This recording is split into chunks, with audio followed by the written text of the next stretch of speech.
दोस्तों, फिर से मैं हाजिर हूँ आपके अपने चैनल पे जिसका नाम है यूनिक क्लासेस बाय मजर सर। जैसा कि आप लोग देख सकते हैं कि आज के जो मैं टॉपिक लेके आया है वो आप लोगों के लिए वो है फाइबर ऑप्टिक्स। ओके, तो जैसे कि आप लोग जानते हैं कि फाइबर ऑप्टिक्स का बहुत ज़्यादा यूज है हमारे दैनिक जीवन में भी और इंडस्ट्री लेवल पर भी, मेडिकल में।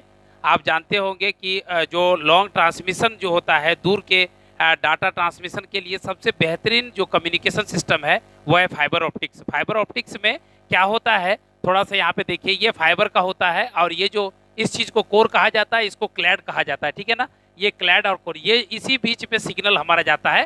ट्रांसड्यूसर के थ्रू से हम लाइट जो है ट्रांसड्यूसर के थ्रू से हमारी जो इलेक्ट्रिक सिग्नल होता है उसको हम लोग लाइट में कन्वर्ट कर देते हैं। ये आप देख सकते हैं। इसका सबसे बड़ा बेनिफिट आपका ये है कि इसमें बहुत कम ही लॉस ऑफ एनर्जी होता है और ये ट्रांसमिशन के लिए बहुत सूटेबल व्यवस्था है। इसमें इलेक्ट्रिकल सिग्नल में आप जब भेजते हैं सिग्नल कहीं पे भी, तो आपको क्या होता है कि एक सिग्नल एट ए टाइम आप एक ही सिग्नल भेज सकते हैं। ये इशू उसमें होता है। यहाँ पे आप thousands of the signal, not less than 5000 signal eight A time भेजा जा सकता है। रिमोट कहीं पे भी, दूर जगह पे भी आप भेज सकते हैं। और लॉस ऑफ एनर्जी जो है ना वो बहुत ही कम होता है बनिस्बत सभी ट्रांसमिशन के। तो फाइबर ऑप्टिक्स के बहुत सारे गुण है जिसके वजह से पढ़ते हैं हम लोग। आप लोग जानते होंगे कि हमारे पेटों के आंत में कोई गड़बड़ी अगर हो जाए तो इंडोस्कोपी का नाम सुने होंगे आप लोग। इंडोस्कोपी करते हैं। वो इंडोस्कोप जो है क्या करता है, उसमें फाइबर ऑप्टिक्स ही होता है जो हमारे पेट में डाला जाता है। और वो क्या करता है कि अंदर का जो है पूरा का पूरा जो है लाइट जला के वहाँ पे पूरा फोटो, चूंकि आंतों में हमको लाइट नहीं मिलता है तो फाइबर ऑप्टिक्स के थ्रू से हम आंत में जो है लाइट भेजते हैं और लाइट भेजने के बाद वहाँ का फोटो करके कैमरा होता है और वो अच्छी तरह से लेकर के आता है। ये जो फाइबर ऑप्टिक्स का जो प्रिंसिपल है वो मुख्य रूप से जो है हमारा टोटल इंटरनल रिफ्लेक्शन पर आधारित है। तो हम लोग पहले ये समझेंगे तब ना कि टोटल इंटरनल रिफ्लेक्शन क्या है। तो सबसे पहले टोटल इंटरनल रिफ्लेक्शन को समझाने की कोशिश होगी हमारी। तो सबसे पहले फाइबर ऑप्टिक्स का क्या काम होता है उसको थोड़ा देख लीजिए आप लोग। सबसे पहले मान लीजिए कि मैंने ये इसको लिया, मान लीजिए ये ग्लास का मीडियम है, ये मेरा एयर है, ठीक है ना। तो जो है ये जो लाइट जो है एक लाइट सोर्स से अलग अलग एंगल पर जो है इस प्लेट पे ये बाउंड्री है, मान लीजिए उस ग्लास का, उस बाउंड्री, ये ग्लास है ना, इसके बाउंड्री इधर हमारा एयर है और यह दूसरा कोई मीडियम है। मान लीजिए दूसरा मीडियम है, इसको मैंने 1 नाम दिया है, इसका 2 नाम दिया, ठीक है ना, मीडियम 2, ये मीडियम 1। अब क्या होता है कि प्रकाश की जो किरण है ना वो अलग अलग एंगल पर गिरती है। आप जानते हैं कि जो रिफ्रैक्शन की घटना है वो प्रकाश का जो है प्रकाश जब दो माध्यमों से होकर गुजरती है तो अपने पद से विचलित हो जाती है, इसी को रिफ्रैक्शन कहते हैं। तो यहाँ पे भी हमारा वो होगा, अपने पद से जो है ये विचलित, चूंकि ये रेयरर है, ये मेरा रेयरर मीडियम है, ये डेंसर है, तो इसलिए ये दूर भाग जाएगी। और अगर ये डेंसर होता, ये रेयरर, तो ये सट जाती। तो ऐसे केस में ये दूर भागेगी, ठीक है। फिर ये थोड़ा ज्यादा ही इंक्लाइनेशन, अब यहाँ पे क्या है ना, एंगल ऑफ इंसिडेंस यहाँ पे जितना था उससे यहाँ पे थोड़ा ज्यादा है। तो ये इस बार क्या है कि जो रिफ्रैक्शन का एंगल था, ये एंगल इससे भी ये ज्यादा है, ये और झुक जाती है। इसी तरह से तीसरी बार में और झुक जाती है। चौथी बार में क्या होता है कि ये झुकती क्यों, इसी पे रह जाती है, मतलब सेकंड मीडियम पे जाती ही नहीं। अगर सेकंड मीडियम पे नहीं जाती है तो एक ऐसा एंगल, जिस एंगल पर मेरा रिफ्रैक्शन, जिस एंगल पर angle of incidence at which actually it does not go into the second medium, है ना, तो हम लोग उसको कहते हैं क्रिटिकल एंगल। ठीक है, क्या कहते हैं, क्रिटिकल एंगल। उसको हम लोग, या तो आपको आईसी, किसी किताब में अगर आईसी से दिखाया होगा और किसी जगह पे आपको थीटा सी के रूप में दिखाया होगा, ठीक है। तो आप क्या करेंगे, इसको जो है हमने इसको जो है यहाँ पे ये मैंने थीटा सी बोला, ये वाला, ये इसको मैंने थीटा भी बोल सकते हैं, थीटा सी क्रिटिकल एंगल, या ओनली सी, मान लीजिए मैंने ओनली सी बोला, ये ओनली सी मतलब एक ऐसा एंगल जिस पर इंसिडेंट हुआ और होने के बाद वो सेकंड मीडियम पे गया ही नहीं। अगर सेकंड मीडियम पे नहीं गया तो कहाँ गया वो, या तो इस मीडियम में ट्रांसमिट हुआ या रिटर्न आएगा। और ये फिफ्थ केस देखिए, ये वाला, ये केस में क्या होता है, यहाँ पे एंट्री होता है और उसके बाद रिटर्न आता है अपने मीडियम में। तो प्रकाश की एक ऐसी घटना जिस पर कि एक सर्टेन एंगल पर अगर जो है प्रकाश अपवर्तित हो एक मीडियम पे, कांच के मीडियम पे हो या फाइबर के मीडियम पे, इस प्रकार हो कि वो सेकंड मीडियम पर जो है अपवर्तित ना हो, तो ऐसे केस में हम लोग उसको क्रिटिकल एंगल कहते हैं, थीटा सी, थीटा सी। ठीक है, तो ये घटना जो है, ये टोटल इंटरनल रिफ्लेक्शन एक जबरदस्त घटना है फिजिक्स में, और इसका बहुत ज्यादा यूज है ना। अब हम इसको देखते हैं कि क्या कंडीशन है टोटल इंटरनल रिफ्लेक्शन होने के लिए, है ना। तो सबसे पहले देखते हैं, क्या आप लोग जानते हैं कि रिफ्रैक्टिव इंडेक्स को हम लोग ऐसे भी लिखते हैं, refractive index of air with respect to glass. कभी ऐसे भी लिखते हैं हम लोग, refractive index of glass with respect to air. तो यहाँ पे मेरा, चूंकि यहाँ पर मेरा एयर है और यहाँ पे मेरा ग्लास है मान लीजिए, या मैंने इसको माना है 1 मीडियम और इसको 2 मीडियम, तो हम रिफ्रैक्टिव इंडेक्स ऑफ 2 का ही माना जाता है ना।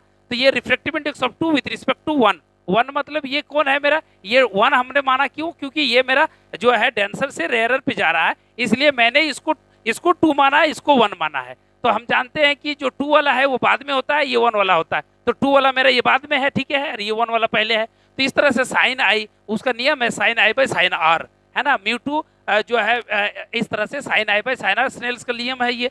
अगर आपने यहाँ पे देखा तो चूंकि आप समझ सकते हैं कि आई इक्वल टू सी, मतलब ये जो ये चौथा केस, 1 2 3 4 चौथा केस, आई इक्वल टू सी है मेरा यहाँ पे क्रिटिकल एंगल। अगर आई इक्वल टू सी है तो रिफ्रैक्शन एंगल मेरा कितना हो जाएगा ना, 90 डिग्री, 90 डिग्री। ये जो मेरा नहीं जा रहा है, यहाँ पे आ रहा है, इसी में चला आ रहा है, तो इसलिए 90 डिग्री होगा। तो इस केस में हम क्या करेंगे, इसको हमने साइन सी लिखा, साइन आई को साइन सी लिखा, और जो है मेरा 90 डिग्री इसमें लिखा, क्यों, क्योंकि 90 डिग्री इसलिए लिखा क्योंकि मेरा ये 90 डिग्री है, एंगल ऑफ रिफ्रैक्शन कितना है, 90 डिग्री, है ना। तो अब 90 डिग्री अगर करेंगे तो साइन सी बाय 1, 90 साइन 90 डिग्री कितना होता है, 1 होता है, तो 1 कर दिए। तो यहाँ से आया क्या ना, ये आ गया 2n, ये n लिखा है मैंने 1, मतलब रिफ्रैक्टिव इंडेक्स ऑफ द मतलब second medium with respect to the first medium, ये है actually refractive index of the second medium with respect to first medium. यहाँ पे ये मेरा सेकंड मीडियम है, ये फर्स्ट मीडियम है, तो फर्स्ट मीडियम को हमने 2 माना है, जो यही इशू है इसमें। तो मैंने यहाँ लिखा क्या, ये 1 2 इजिकल टू साइन सी हो गया, क्यों ना, साइन 90 डिग्री 1 होता है, तो साइन सी हो गया। तो अब क्या करेंगे, हमारा अल्टीमेट गोल है यहाँ पे कि हम refractive index of second medium, चूंकि मेरा टोटल इंटरनल रिफ्लेक्शन हो रहा है, तो सेकंड मीडियम की तो बात हमको करने की जरूरत ही नहीं है, क्योंकि लाइट हमारा किसमें प्रकाश जो है मेरा पड़ा, किसमें मेरा पड़ा आपका जो है ग्लास में, और फिर ग्लास में ही आ रहा है, तो सेकंड मीडियम में जाके हम क्या करेंगे, इसीलिए हम इसको जो सेकंड मीडियम का रिफ्रैक्टिव इंडेक्स है ना, उसको हमने कन्वर्ट कर दिया। हम जानते हैं कि अगर एयर म्यू ग्लास हुआ तो इजिकल टू होता है 1 बाय ग्लास म्यू एयर, ये रिलेशन जो है आपको याद रखना होगा, है ना। अगर एयर म्यू ग्लास हुआ तो 1 बाय ग्लास म्यू एयर होता है।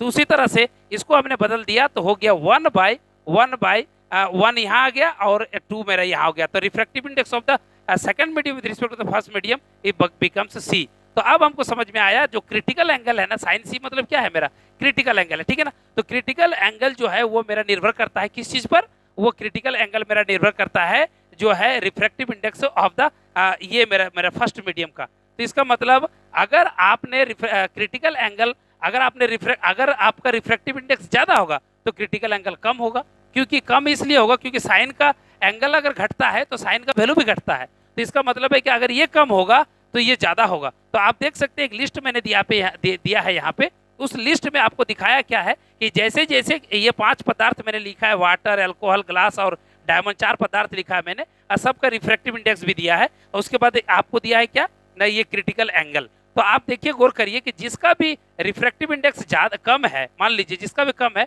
उसका देखिए क्रिटिकल एंगल ज्यादा है। सबसे ज्यादा रिफ्रैक्टिव इंडेक्स जो होता है वो मेरा है डायमंड का, और डायमंड का रिफ्रैक्टिव इंडेक्स ज्यादा होने की वजह से सबसे कम, मतलब कम क्रिटिकल एंगल सबसे कम, जो सबसे कम है वो है बना डायमंड का।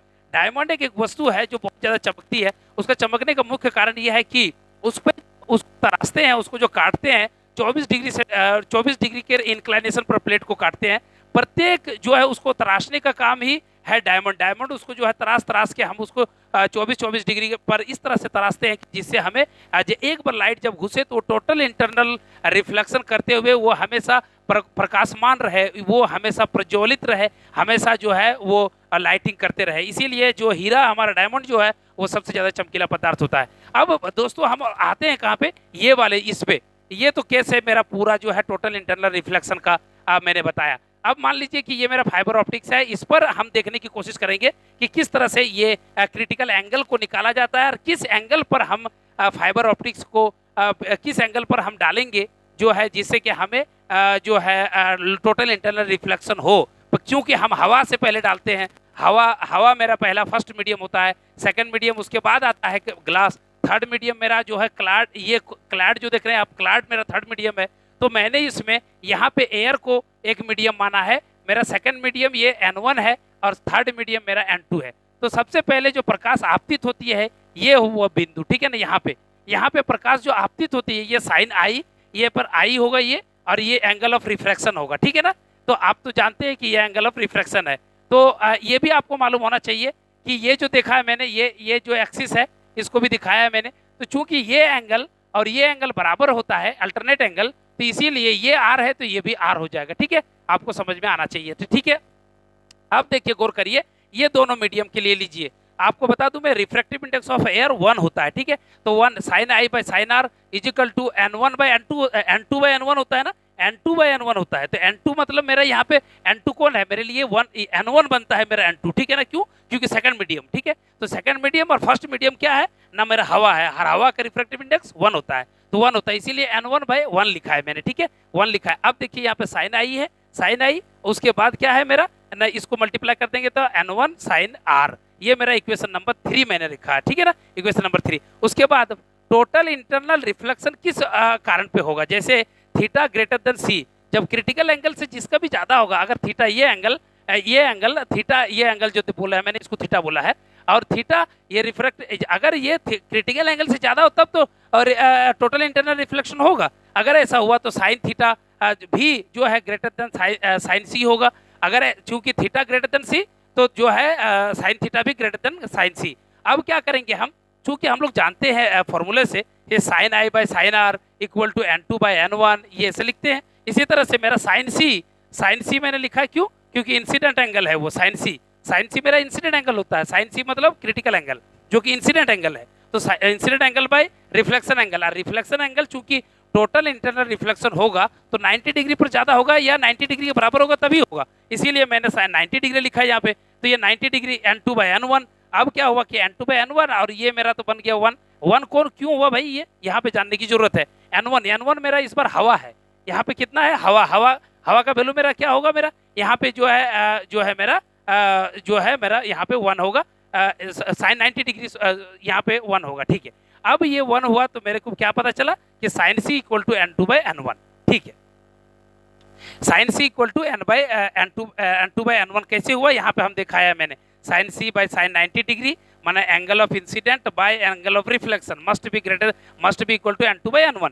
अब क्या करेंगे हम, यहाँ पे साइन थीटा जो लिखे हैं हमने, यहाँ पे साइन थीटा जो यहाँ पे लिखा है मैंने, देखिए गौर करिए, साइन थीटा मस्ट बी, क्यों? साइन थीटा जो मेरा ये जो साइन सी, देखिए ना, sine C greater than sine theta greater than sine C, इसीलिए साइन थीटा, अब साइन सी का वैल्यू क्या आया मेरा, N2 बाई N1, देखिए ना, साइन सी यहाँ पे आया है N2 बाई N1, तो N2 बाई N1 लिख दिया। अब दोस्तों हम लोग जानते हैं, देखिए गौर करिए, ये एक ट्राइंगल बन गया मेरा, कैसा बन गया, ऐसा ट्राइंगल, ठीक है।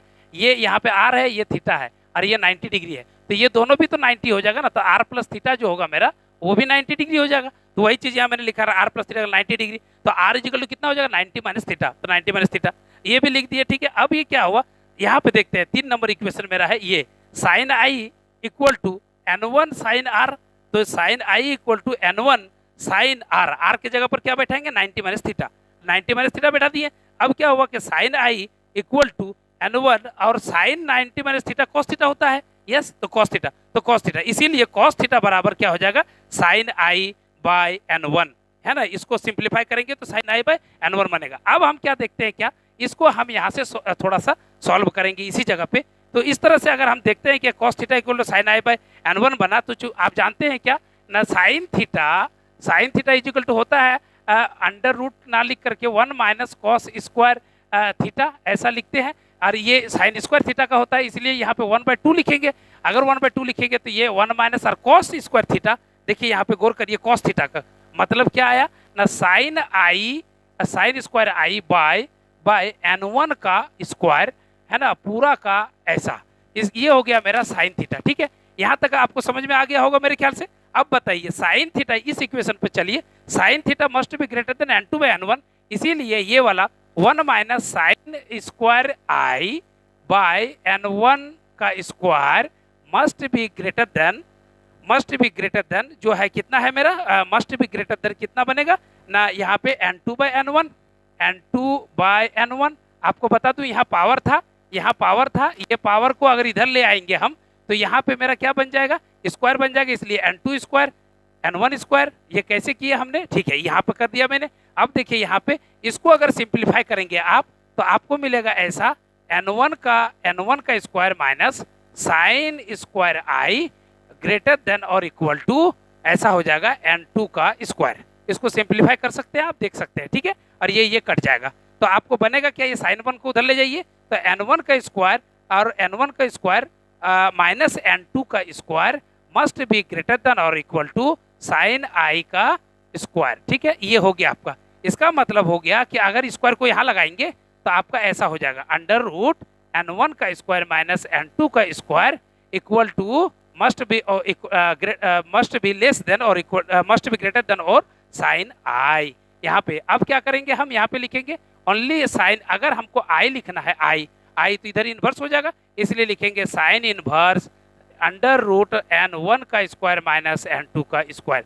तो इस तरह से हमको समझ में क्या आया कि अगर ये आई क्या है मेरा, ये वाला आई है, ये एंगल, इसका मतलब ये हुआ कि अगर आपको दोस्तों आपको चाहिए क्या कि अगर मुझे ये जो है एंगल, किस एंगल पर हम छोड़ेंगे कि जिससे मुझे टोटल इंटरनल रिफ्लेक्शन मिलेगा, निश्चित रूप से मैंने ये पूरी बातों को समझा दिया है। अगर कहीं पे आपको दिक्कत हो रही होगी तो आप जरूर लिखिएगा। दूसरे नंबर बात क्या है कि इसमें जो भी सॉल्व मैंने किया है, इसमें जो भी इसका नोट्स है वो भी मैं अपने साइट में छोड़ दूंगा, जहां से आप देख सकते हैं, ले सकते हैं, और वीडियो को रोक के देख करके अच्छे से समझने की कोशिश कीजिएगा, निश्चित रूप से आपको समझ में आएगा। और जो भी लोग अभी तक हमारे चैनल को सब्सक्राइब नहीं किए वो सब्सक्राइब कीजिए, अच्छे कमेंट कीजिए, और जिससे कि हमें नई ऊर्जा मिले और नए नए वीडियो आपको हम लाते रहें। धन्यवाद।